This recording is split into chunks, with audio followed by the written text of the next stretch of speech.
Hello, friends. Thank you for tuning in to On Purpose with Love, where we talk about the journey behind the entrepreneurship hustle and the lessons that help us grow. I'm your host, Natasha, founder and creative visionary behind Rapper's Delight, Charlotte, North Carolina's choice for professional gift wrapping and customized gifts. On Purpose with Love is a show that explores the ups and downs of entrepreneurship and lessons learned through trial and error. Today, I'm so happy to be talking with Cherie DeMayo, the founder and CEO of Biz Growth Inc. here in North Carolina. And Cherie, if there's one thing I know, it's that these next 15 minutes are going to go by super fast. So I want to dive right in and have you tell us a little bit about yourself, your company, and what inspired you to launch. Okay. Well, Biz Growth Inc. is all about helping businesses grow to their next level and through being something that is truly valuable beyond the entrepreneur themselves. Building preference, building value in the company, building a company that can almost run by itself. So that's what Biz Growth Inc. focuses on. What launched me to be in my business? I actually was kind of a reluctant business owner. I started out as a freelancer, graphic design, and just happened to know how to write. And moved out in the middle of nowhere where there were no big agencies to work for. So I started my company then. It had continued to evolve from being a freelancer to being a contractor to then truly being a business owner. And I like to say that I've gone through all the stages of business ownership because now I'm in that I've gone from business owner to entrepreneur to shareholder mindset and building a company, practicing what I preach with my clients. So it's been an incredible journey over 4 decades now. Oh, wow. 4 decades and you're only 21. How is that possible? Yeah. I started the business from the From your womb, womb. right? Yeah.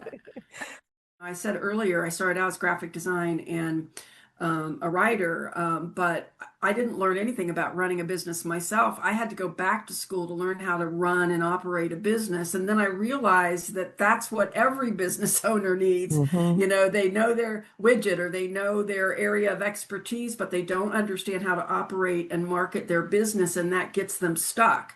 And so that's when I realized that was truly what our mission was to help business owners be better at building their businesses and building something that can live and thrive beyond them. That's awesome. I think that being a business owner myself, you're exactly right. My feet get stuck in the mud so much with the marketing piece of things and the behind the scenes growing it. Like I would love to be able to just wrap gifts all day long and do that part of the business, but there is so much more that goes on behind the scenes that has to be done. And it's helpful to have an expert to rely on to be able to help with those things.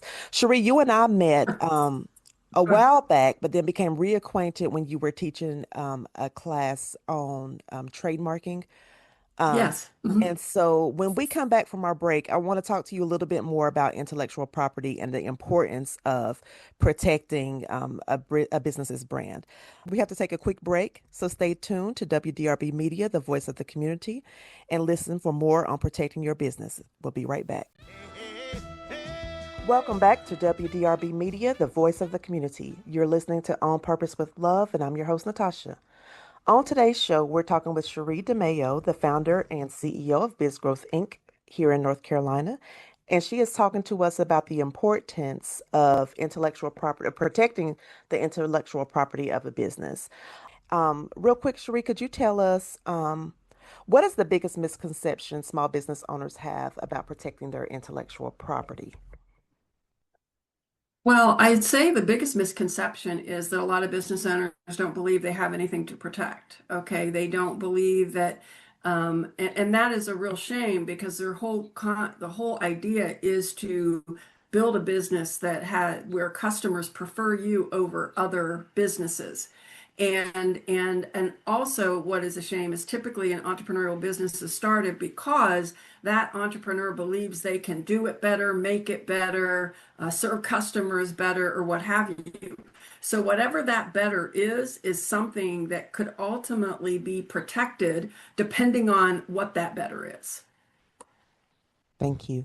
At what point should business owner start thinking about trademarks or patents, or is it ever too early to start? And also, is it ever too It's late? never too early. Honestly, yeah, honestly, it's never too early. Business owners should be thinking about specifically trademarks and patents before they even get into business. And so, and again, it depends on what is being protected. All right. But for like a trademark, trademarking your company name, trademarking your logo, trademarking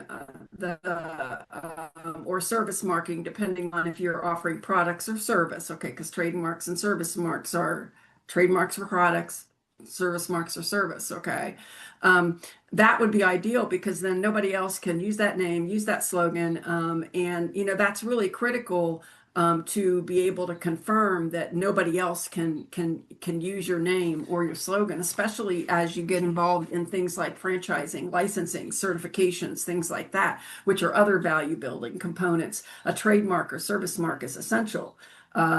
Getting investors involved, let's say from a patent standpoint, just to explain, a patent is an invention or a technological innovation. Patents even cover hybrids of plants, but patents are incredible. Anyone who's watched Shark Tank knows that one of the first questions they ask is, "Do you have a patent?" Okay, because then they know because patents create exclusivity for like a 20-year period, which has huge value. So you can never be too soon. I've had situations where we've worked with clients who have been in years business for decades, and I emphasize the importance of protecting what is proprietary or what is unique to them.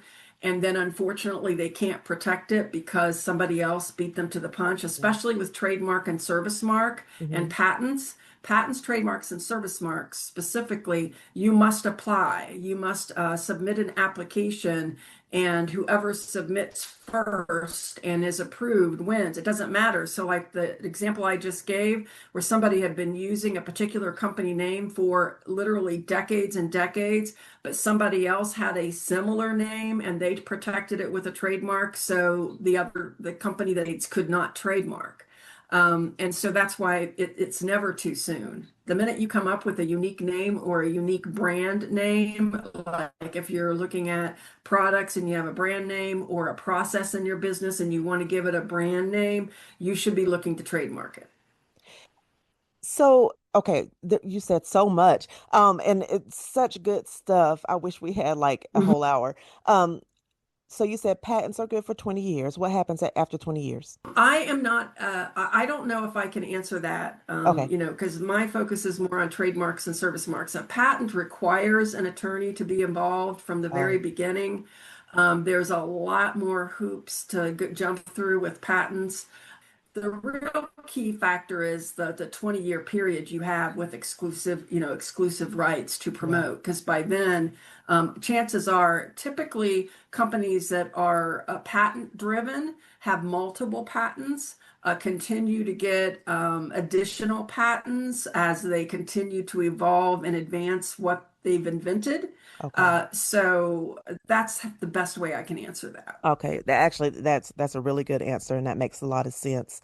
Um, So I mentioned earlier that you and I met, or became reacquainted during your workshop that you taught, um, in which you were kind of equipping us with how to file for a trademark on our own.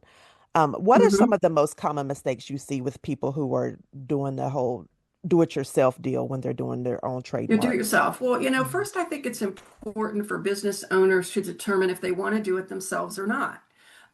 As a business owner, but only as a business owner, you can submit your own trademark or service mark application without, the help of an attorney or without an attorney filing it for you. Let's put it that way. However, uh, there are pluses and minuses to doing it yourself. So the pluses are that you ultimately could save some money, right? But it is time consuming. And you took the class, so there are a lot of steps, and it's a very new system. And so you've got to be willing to put the time in to learn the system, understand what is expected of everything from the classifications you choose to the specimens that you prepare to show that you're actually using it in commerce, determining if you want to show use in commerce or wait and just show intent to use just to protect the brand name. So there are a lot of things that you need to understand in order to do it yourself. Now, what I will say is the latest upgrade to the website at the USPTO.gov, which is the website you go to do it directly. They have made it much more user friendly for a business owner. It used to be that it was very difficult to navigate because it was really geared more towards attorneys. So that's the positive. The other negative to consider is not only is it time consuming at the beginning, but when you submit a trademark, it becomes public record. So as a result, you will get a lot of emails from other attorneys trying to convince you that there's things you need to do. There are a lot of scam and spams out there happening that might convince you that you've done something wrong, and they specifically target the do-it-yourselfers because they're not going to target attorneys because attorneys know better, right? So you have to be prepared. Now, again, what's beautiful is the USPTO. I just noticed with a client who just submitted a few days ago on their own, and they always copy me if I'm their strategist. Um, that the USPTO now does an automated email the minute somebody submits, alerting them to all the different potential spams out there. And Love that that. is a huge, huge, oh, that's fabulous. When I saw that, I'm like, thank you. Thank you so much. So Oh, y'all, we have covered a lot, but there is still more to talk about. Cherie has a wealth of knowledge, so much so that we just couldn't fit it all into one episode. As business owners, we work way too hard not to properly protect the brands that we're building. And Cherie's insights are just too valuable to rush through. So I have good news. We're not done yet. Be sure to join me next week for part two of this incredible interview, where we'll dive even deeper into the strategies that can help protect, position, and profit from your business ideas. Trust me, you don't want to miss it. In the meantime, if your business could benefit from Cherie's expertise, connect with her at bizgrowthinc.com. That is bizgrowthinc.com. She has a full library of business strategies and solutions on her site that you should check out. Also, if you like what you hear and want to share your entrepreneurial journey, I would love to talk about possibly having you on the show. Give me a call at 704-577-4663 or email me at info@rappersdelight-llc.com and connect with me on all socials at CLT Rapstar. That's CLTWRAPSTAR. I'm Natasha, and you've been listening to On Purpose with Love with me on WDRB Media. Until next time, may your hands stay busy, your heart stay open, and your vision stay clear.